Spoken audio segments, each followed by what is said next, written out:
এখন আমার স্থান নাই, আমার দুঃখের সীমা নাই, আমার স্বামী নাই। কত কান্দাকাটি করছি, একটুকু কোনো গুরুত্ব দেয় না এই জাহেল সরকার। এমনও সময় ঘরের চালের উপরে ভাতা দিয়ে খাইছে, সব কিছু গেছে ভাঙিয়ে।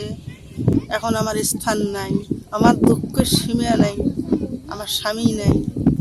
আমার যত কুটু মারি আছিল সব গেছে নদীতে। মানুষের বাসায় যে আমি স্থান নিয়ে আছি। এই যে বাড়ি, এই যে আমার নদী, আমার কোনো স্থান নাই। আমার স্বামী এই বাস্তু বাড়ি ভাঙি যাওয়াতে আমার স্বামী হঠাৎ করে মারা গেছে। আমরা অসহায় বিধবা মানুষ, আমার কথা সরকার শোনে না।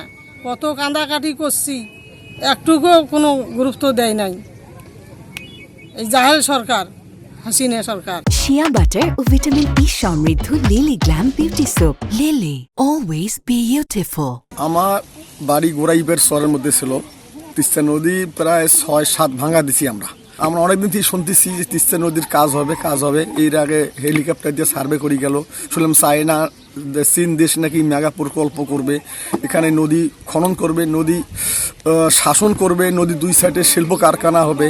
তা আমরা চাই এই প্রকল্পটা যাতে অতি তাড়াতাড়ি বাস্তবায়ন হোক, তাহলে আমার তিস্তা পাড়ের লোকের যে দুর্দশা, এই দুর্দশাটা আমাদের লাঘব হবে। না হলে তিস্তা অল্প পানি হলে প্রতি বছর করাল গ্রাসে বিভিন্নভাবে ভাঙ্গন হয়।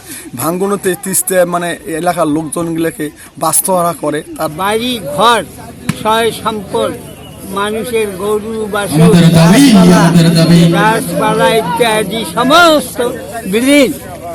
নদী আর একটাও শোনে না, আর একটাও মানে না। এইরকম মানুষের দুরবস্থা। পানির সময় পানি পাওয়া যায় না, আর মনে করেন যখন পানি লাগে না তখন পানি দিয়ে মনে করেন বাড়িটা দিয়ে অনেক সময় বিলীন করে দেয়। নদীর কাম যদি করে মনে করেন উভয়ের পক্ষে সবার ভালো হইবে, আমাদের আর অনেক সমস্যা সমাধান হইবে। সরকারের যদি মনে করেন এই কাজটা করে আমাদের অনেক ভালো হইবে, আমাদের অনেক মনে করেন সমস্যা সমাধান হইবে।